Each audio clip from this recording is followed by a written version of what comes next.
Did you know that an estimated 5 billion plastic hand soap and cleaning bottles are thrown away each year? Yeah, not great for our already struggling environment. That's why I'm so excited to talk about our partner today, Blueland. Blueland is on a mission to eliminate single-use plastic by reinventing cleaning essentials to be better for you and the planet with the same powerful clean you're used to. And the concept is pretty simple. You just fill your reusable bottles with water, drop in the tablets, and wait for them to dissolve. I literally just tried out the laundry tablet, and instead of having to bring my huge container like I normally do down the hall, I just brought the one tablet and my clothes came out so clean, just as clean as normal. I'm fully on board. It just makes my life easier and I'm helping the environment. And the best part, Blueland has a special offer for listeners. Right now, get 15% off your first order by going to blueland.com/dateable. You won't want to miss this. blueland.com/dateable for 15% off. That's blueland.com/dateable to get 15% off.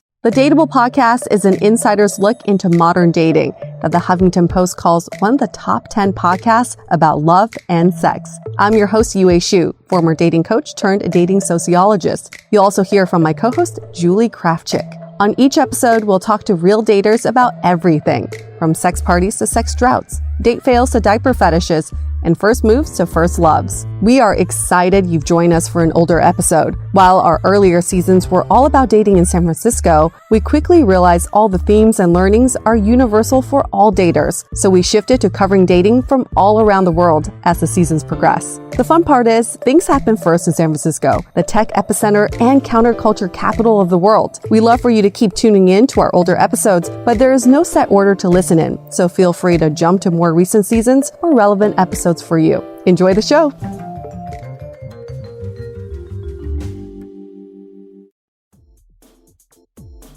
The Dateable podcast is hosted by me. I'm Yue, a former dating coach in New York turned active dater in San Francisco. On each episode, you'll hear commentary by my co-host, Michael Vargas, a fellow dating coach with a clinical psychology background, my producer, Julie Krafchick, and other surprise co-hosts. This episode of Dateable is brought to you by 500 Brunches. 500 Brunches connects like-minded people with similar interests to meet in real life over brunch. You answer a quick questionnaire about your interests and how you spend your time, and then they'll match you in small groups of 6 to 8 at a brunch spot in San Francisco. Get a free entry into a brunch now by signing up at 500brunches.com and using the code DATEABLE. Hey everyone, welcome to another episode of Dateable, a show that opens up a candid conversation about dating in San Francisco. We have a guest host in the house. His name is Harvey, and I just have to give you guys a little background on Harvey. Harvey and I met during Beta Breakers, but we met again later for our onesie party where Harvey came in a full bear costume, and he was one of the contestants on the dating game, which was such a success. And that's when he announced to the world that he has declared dating bankruptcy, which means he's not dating at all. So I figured, if you're not dating, then let's just talk about dating, right? Perfect co-host for us. Harvey, do you have anything else you want to say about you that is interesting? No, I have nothing else. Maybe we'll find out as the time goes by. Speaking of cool guests in the house, we have Chris here. Hi, Chris. Hey, how's it going? He's got his sunglasses on. I'm guessing he was partying a little too hard last night. I wish I was working, unfortunately, but yeah. So I've been working on a pretty cool project. I recently launched a site called Intrigue Me, a place where people can share fantasies to get inspiration to spice up their own relationships or to meet somebody to fulfill a fantasy they've always wanted to have. But there is something else we want to talk about too, Sure. Right? As we discussed. Absolutely. To start, I've been involved in non-traditional relationships since college. So non-monogamous. Yeah, non-monogamous. I wouldn't say polyamorous. There's a sort of a bright line between those different sort of groups.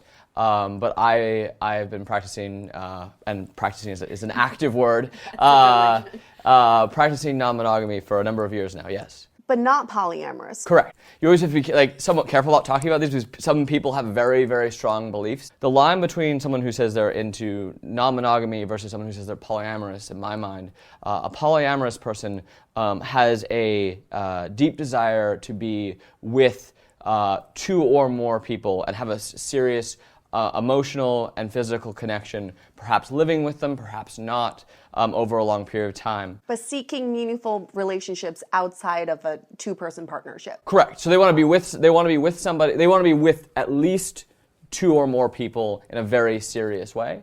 Non-monogamy is just sort of like a broader umbrella term. There's a less of a focus on like building relationships with a number of people, as opposed to just sort of maybe more like openly going with the flow. And you're saying you've never engaged in polyamorous relationships? I have dated in a serious way more than one person at the same time. And do they know about each other? Yes. And that's the whole point of having these non-traditional relationships, is that everyone's aware of the other partner. Absolutely. Yeah.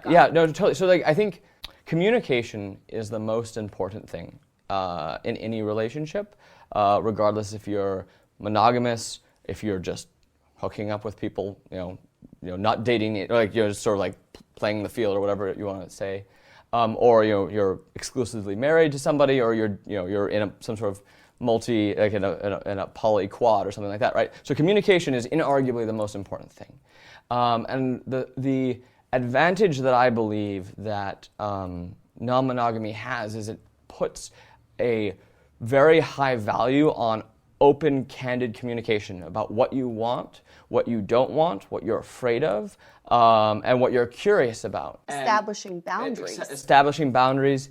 And you see, like, all of us have friends who are this couple who've been together forever, and everybody knows that they shouldn't be together, and everyone's like, how are they still together? And they're like, but they sort of are within this confines of this relationship. They seek sort of a security, but they may not be talking about the thing that they need to be talking about.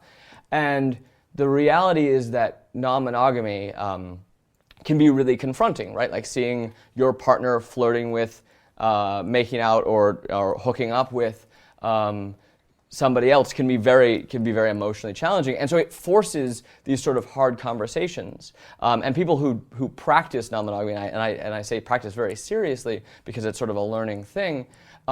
You're forced to sort of go through this and learn more about yourself and what you want in a partner, and what you're cool with. And sometimes you'll find that things that you believe are going to bother you because society tells you like you need to be jealous, or if you see something you're somehow inadequate. Like if the girl you're with is flirting with some other guy, that somehow it's taking away from you. It's like might not really matter, right? Like it might be something that you've read in stories or whatever, like it's sort of like ingrained in you. But the reality is, if you sort of experience this and sort of contemplate it and see how it affects you, you realize it's like not really a thing, and it's not really a thing that bothers you. And that's I don't believe that non-monogamy is for everyone, but I believe that a lot of the lessons and a lot of the ideas within it are useful, no matter if you're very happily monogamous with somebody, to read books like Opening Up, Sex at Dawn, The Sperm Wars. Any of these books are very much about sex, monogamy, non-monogamy, etc. And they can be very useful tools, and the ideas within them are very useful for maintaining your monogamous relationship or exploring a non-monogamous one. Do you get jealous anymore? Ooh, that's a really interesting question. Sometimes. I can get jealous. And the reason why that's sort of an interesting question is so jealousy has this strong negative connotation, right? Like if someone gets jealous, we can all picture that guy or that girl who's enragedly jealous, right? And they're just pissed off because they found that their partner may have flirted with somebody or cheated on them or whatever. And there's this sort of green eyes and fire. And that's sort of the connotation that the most Western people think about jealousy. But I often tell people who are dipping their toes in the water is to think about laughter, right? So laughter can be positive or it can be negative. You can laugh with somebody in a happy way, or you can laugh in a negative and sort of a demeaning way or a mocking way. And a lot of it has to do with the tonality and how you approach the moment, and your frame of reference, right? And so there's one, I think, that a lot of people sort of sat in jealousy and experienced the emotion as opposed to just having the immediate reaction they think they're supposed to have. They would realize that jealousy can actually be really hot, the right amount of jealousy can fuel passionate relationships. Like relationships generally die when you're, not having sex, when you're sitting on the couch, when you're getting fat together, right? Like everyone has that sort of like that getting in the 30s, 40s, and getting older mentality or that fear. But when someone is jealous, that means that they care. And that's not to say that you want to be jealous and like screaming at each other all the time. That's not a constructive way of having a relationship. But there's a better way of thinking about being jealous that I think a lot of people don't approach. Well, I want to, go into intricacies of your boundaries. Sure. Like, what are your boundaries? What are typical boundaries that you see for other people? And when they're broken, you see jealousy. So the one that I always see as sort of a red flag, in my opinion, is when you see people who are like somewhat interested in non-monogamy of some form, and they have like a don't ask, don't tell kind of policy, right? Like if I encounter someone like that at a bar or at a play party or at some sort of venue, I very quickly put on the brakes and take a step back. And the reason is because usually when people have that sort of policy, it's because they don't have the willingness or the tool set to sort of approach these challenging questions and like really have a candid conversation about what they do or don't want, what they can and can't have. But you see it all the time. Like it's very common, and that's not to say that like if you're with somebody and you're like and you're open and you go out on a date or your partner goes out on a date, that they should tell you every gory detail about like the entire night. Some people are into that, some people aren't. But when you see people who are sort of like closed off and say like don't ask, don't tell, it's basically the same thing as unethical non-monogamy, right? So yeah. So you like a relationship Sherpa to take someone from monogamy over to the non-traditional side? I have. Take me to the Sure. So Dark side of the moon. yes, I have done it absolutely. Some of my partners, it was definitely their first time in like what would be considered like a real non-monogamous, like an open and ethical non-monogamous relationship, and I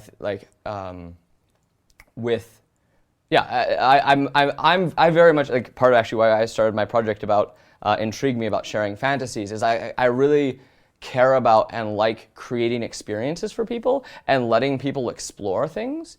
And that's like what I'm interested in doing. So it might not be like a specific fantasy or a specific act, but just like the general overall concept of like opening doors for people. It's your fantasy to see them achieve their fantasy. Yes, exactly. Very, very, very, very, very, very meta. I know, but no, it's true.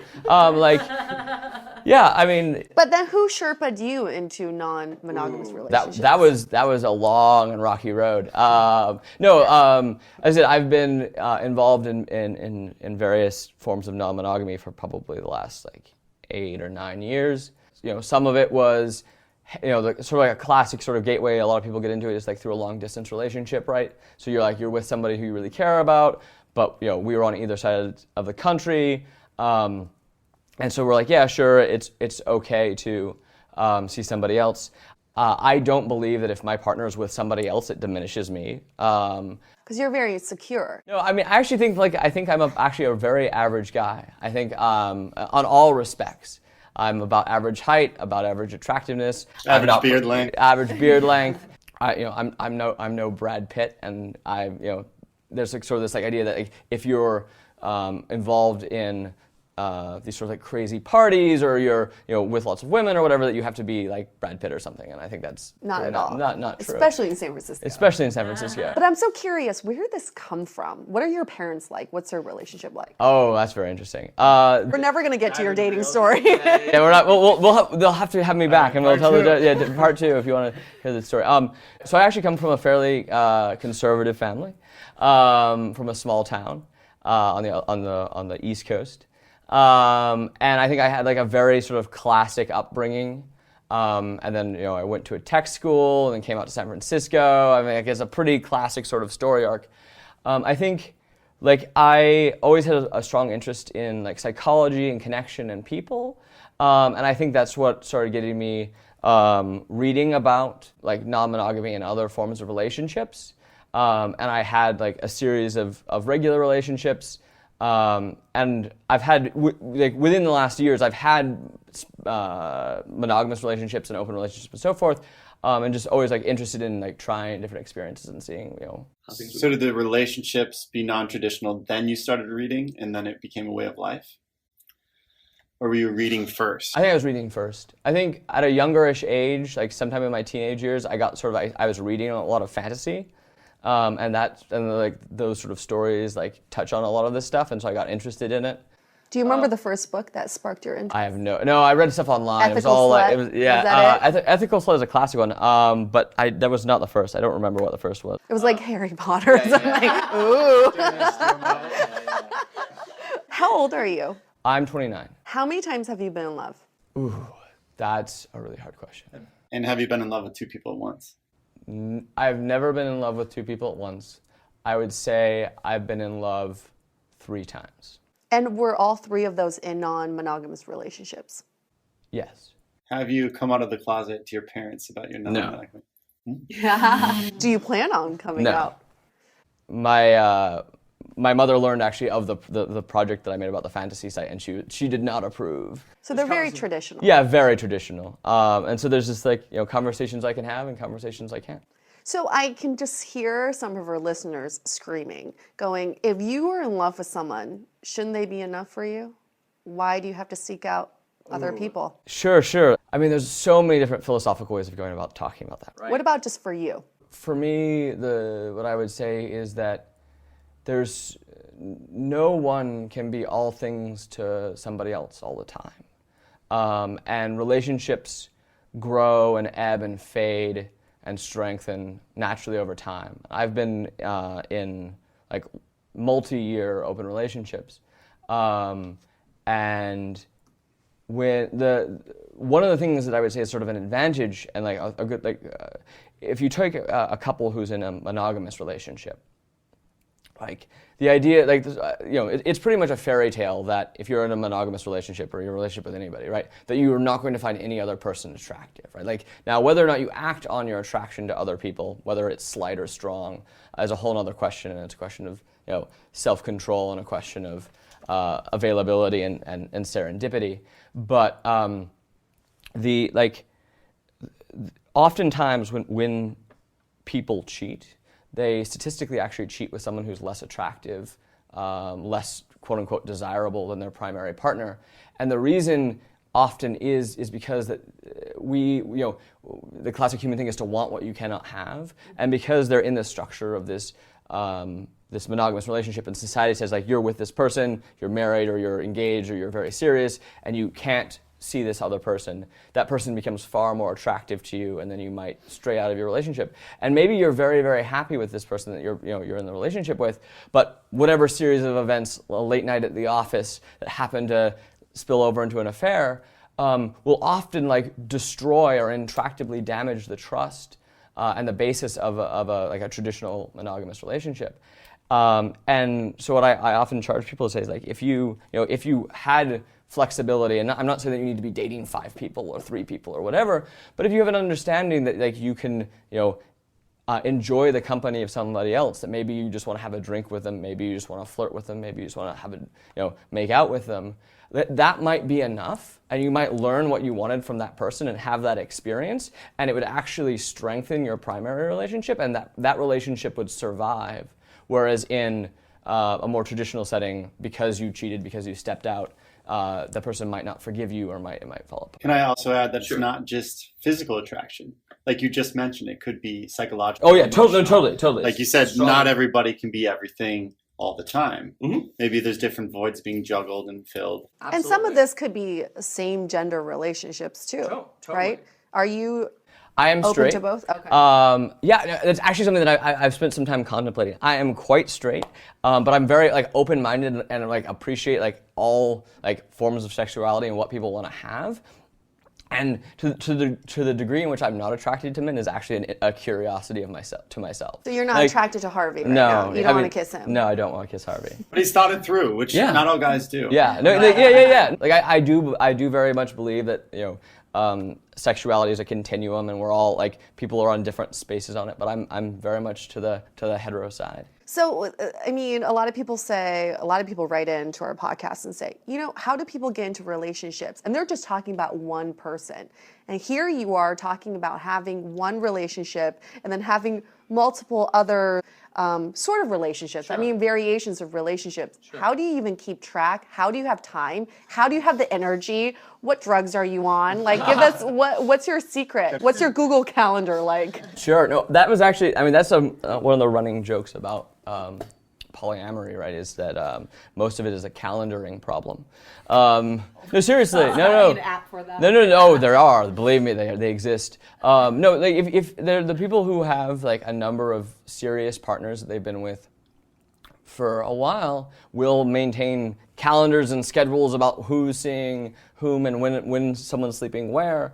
And it gets even more and I'm so far removed from this as someone in their late 20s with no kids. There are people who are in their mid 30s, late 30s who have 2 kids, and they're with a number of couples who also have kids. And I can't even imagine the logistical nightmare that is. But people are doing it. So like finding time, if for people doing that, it's really complex. For myself, like I am with somebody right now, and that she's my primary partner. And you guys live together. And we live together, yes. I'm not like actively dating anybody else. I might like grab a drink with somebody, meet someone up at a party, something like that. But I'm not like arranging my schedule in a really complex way. Can I ask a vernacular question? If you met someone else and you started dating them, what would you call them? Not your primary partner, but something else. Sure. There are people who very seriously use those sorts of terms. I would just say a partner or a lover or a friend, or some sort of like colloquial term kind of thing, or some sort of implication. I again am more I'm less focused on like structures of relationships and like primary, tertiary, and that sort of thing. There's somebody who I love her very much, and she's definitely the person I am with, the person I live with. But other than that, there's awesome people in my life. How do sleepovers work? Oh, that's a great question. In past relationships, we've had sleepovers. We haven't, that's not currently part of our relationship. So you guys do not sleep over at other people's places, Correct. And you don't bring people over to your place? Correct. So our esteemed producer, Julie, is also in the room, and she will interject every once in a while. You have something to ask? Here's a question. Have you ever dated someone that is not open, or would that be a deal breaker to you? No, I've dated people who are not open. As I said, in some ways, I'm somewhat of like a hopeless romantic kind of person, whereas like I'm more into like the happenstance and the serendipity, right? Like if I'm at a bar and I meet somebody and there's like connection, and like I want to just sort of like experience that and see where it goes, and so I may hook up with that person, or we may go out a date later or something like that, and I wouldn't like say, oh, like you're not into non-monogamy, or you're not into this, and so we can't see each other. You don't discriminate. I wouldn't discriminate. No, I think everyone is going to figure out for themselves what they want in life. And would you tell them right away? Depends on the context. Depends on like if I thought that the person was into me because they were like looking for a serious relationship, then I would have a more candid conversation with them. If it was somebody who I'm like, we met at a bar and it's just like drinks and like it's clearly like sort of like a one night stand kind of thing, then I probably wouldn't bring it up. Okay. Because it just like it doesn't really matter, right? I want to go back to what Harvey was saying with the primary, secondary, tertiary. Sure. If you think about it, it's not really unique to open relationships because that's just casual dating. Yeah. When you go on a date with someone, you have no idea where you are in that lineup. Totally. You could have been their third date. They could have been on like 5 dates with someone else right before you. So you're secondary already in that situation.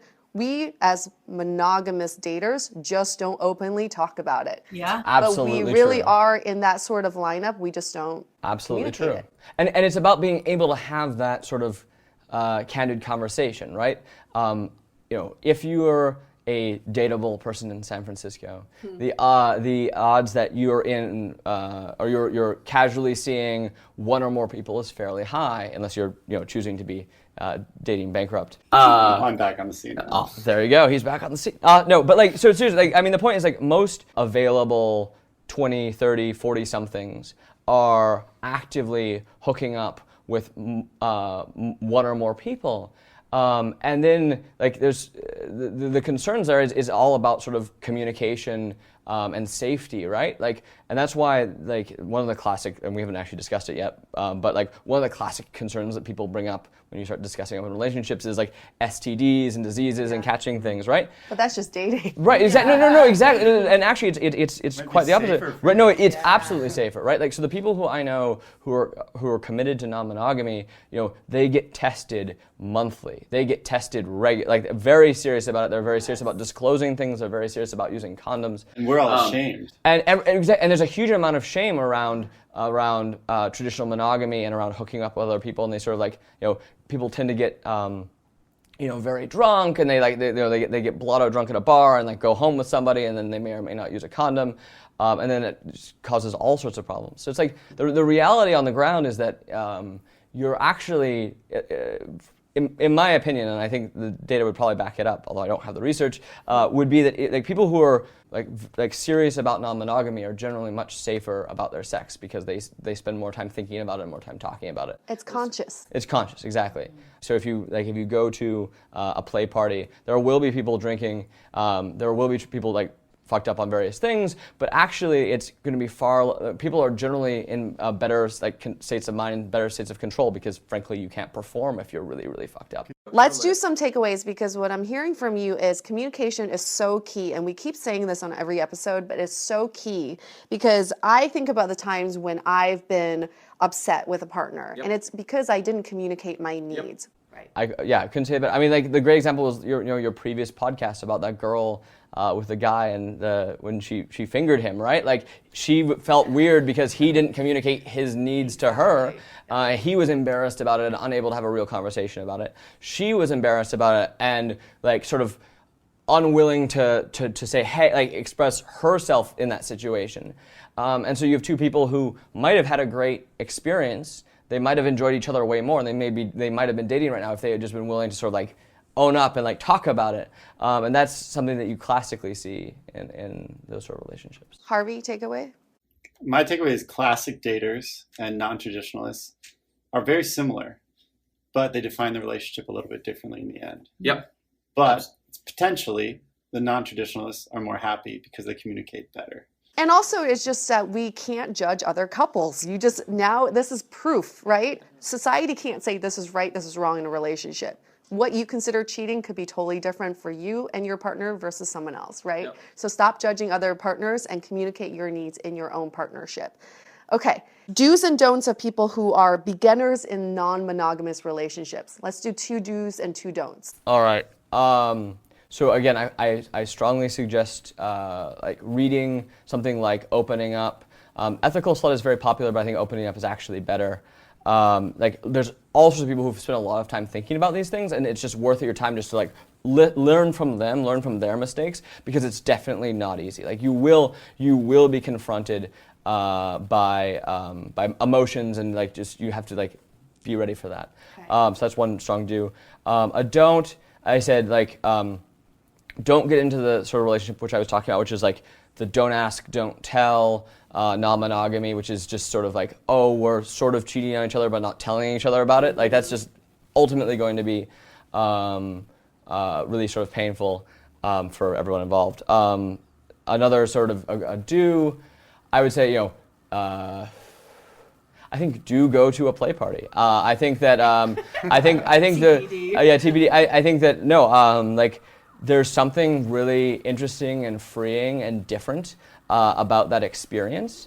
That it's something that sort of we don't, like, until you've gone to one, you don't really think that sort of experience exists. Everyone's Googling play party right Yeah, now. yeah. Right, exactly. And like, there's one every weekend in San Francisco. So like, Please invite there's us. it's totally possible. And I think that people will have healthier relationships with their partners once you have like you free yourself and see like all of these options are on your table.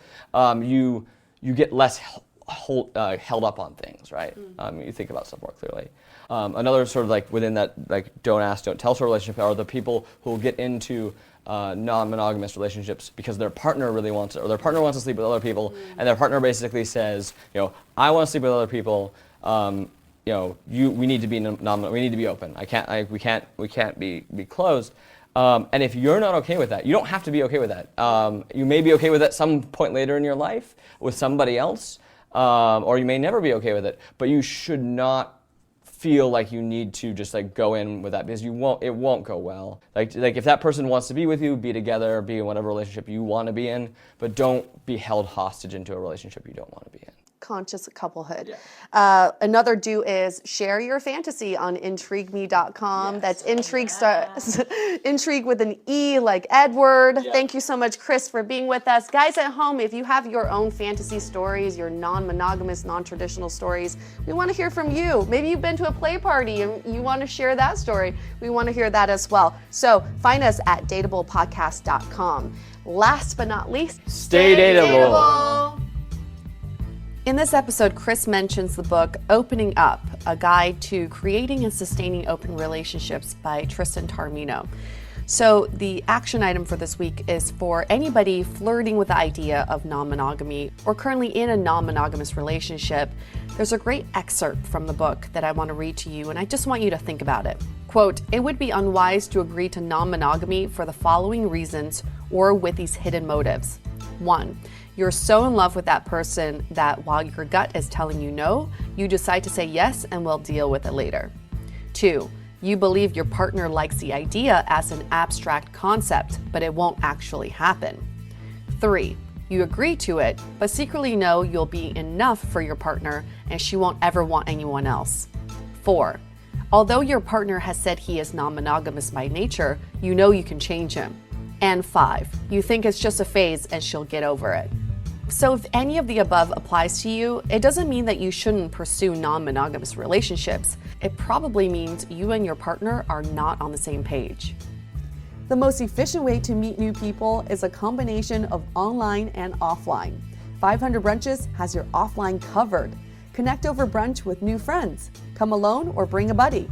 There is always a table full of friendly faces, mimosas, and eggs Benedict.